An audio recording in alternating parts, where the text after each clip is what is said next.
Yes, das man da går. And så kom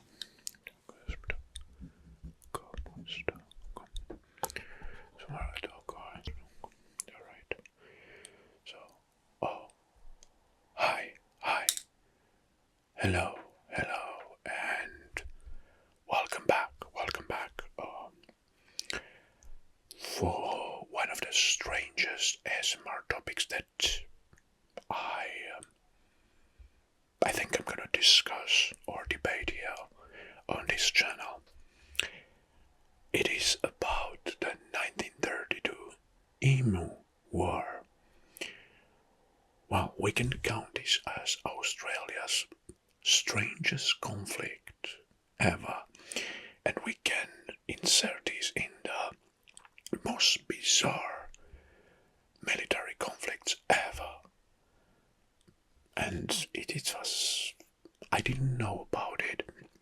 Some of you guys, one of subscribers, which is a very loyal subscriber and loyal viewer, has sent me this topic and he asked me to do an ASMR session about. At the first glance, I thought it was, whoa, what is this? But it's too fun not to be shared here on this channel, so pay attention, please. And in the ASMR mode, put your headphones on and pay attention, because this is so quirky. Let's look over the battlefield, alright? Well, what is this 1932 Emu War? In a few words, it's just one of the most bizarre military engagements. Well, Australia declared war, yes, declared war, but not another country or some island, neighbor island, but on massive population of emus. Well, those birds from the background, which are terrestrial birds native to Australian land. And at the first look, they look like the African ostrich, but are quite different. They have strong legs, they are full of feathers and no wings, and they rely on speed to avoid and to escape dangers. Well, the Emu War in 1932 was a government-led attempt to curb the destruction caused by these large birds, terrestrial birds, we can say. In the Western Australia, I think flightless birds is the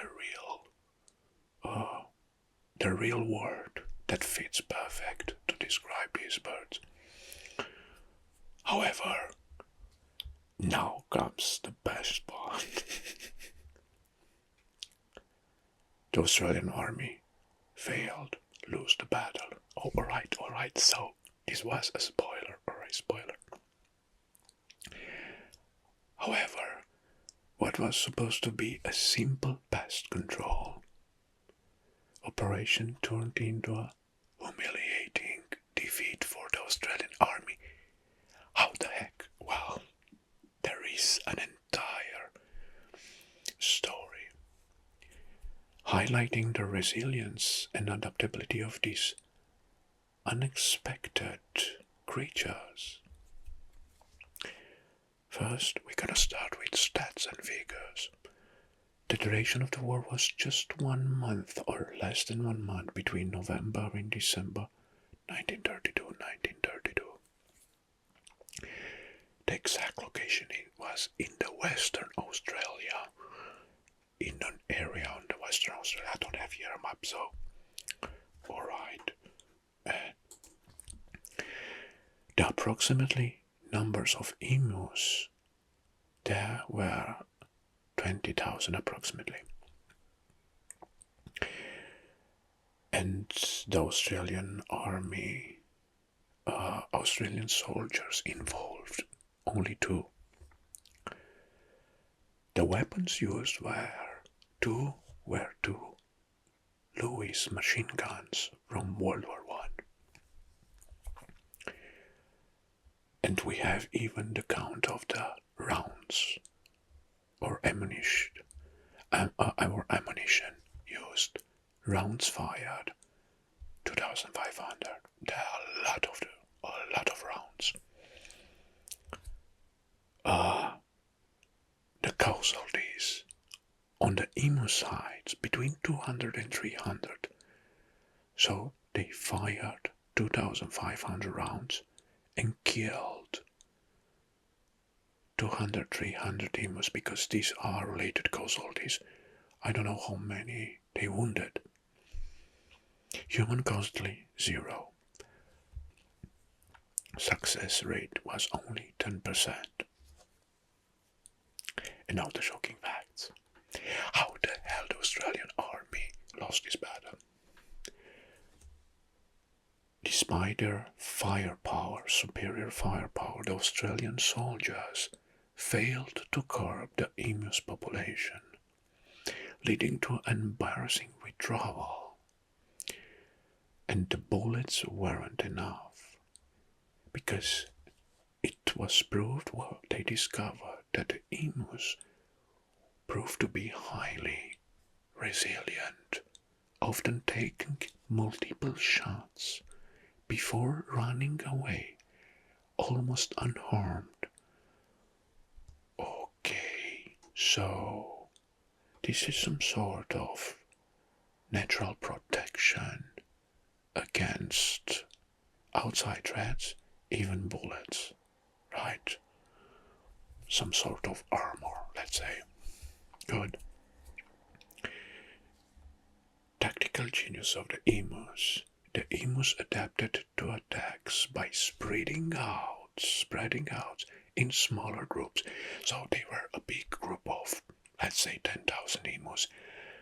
Those 2 guys installed machine guns and started to fire at this, and the emus, a few of the emus died instantly due to the ones, but the rest of them, they proved a tactical genius, a natural instinct. They regrouped in smaller groups, spreading out, making them difficult to be aimed and hit. Brilliant. Emu 1, Australian Army 0. Well, beside this, because the story must be even quirky, one of the machine guns malfunctioned. In one instance, a machine gun jammed. Well, this was very often back then, while mounted on the moving track leading on chaos. Well, the outcome or the aftermath is that the newspaper ridiculed the army, calling the conflict a complete failure. Alright. After the failure, the government decided to offer bounties to farmers, instead proving more effective than military intervention. Well, the fact is that the farmers sent a letter to the government and they complained about the emus' destruction on their lands, and the government response was a military action, and they sent some battalions of armies or 2 guys, I don't know, there are only 2 guys involved here. And they thought in this way they will kill the majority of the emus and will eradicate this so-called pest control, where it was not like this. Well, the emus won. A few died, but from that back then, emus, those very high, let's say, those smart birds, because they're smart, thinking that they regrouped in smaller groups and spread out. No, nothing happened left after the emus victory turned into Australian pop culture icon, symbolizing persistence against impossible odds. Yes.